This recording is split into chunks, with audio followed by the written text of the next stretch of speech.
Please stand by. The President of the United States will be speaking shortly.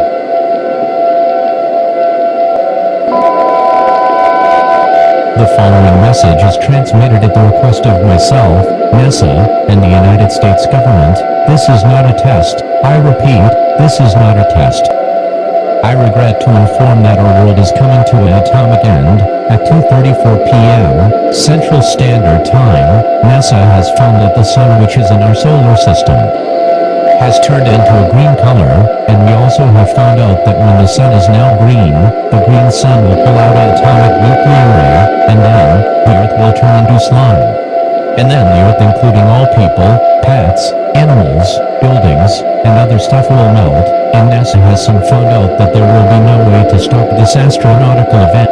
There is no way to seek shelter, there is no way to stay calm, go into panic mode. All residents of Earth who are listening to this alert are to gather with your friends, family, loved ones, and prepare for your final hours on this beautiful blue and green planet.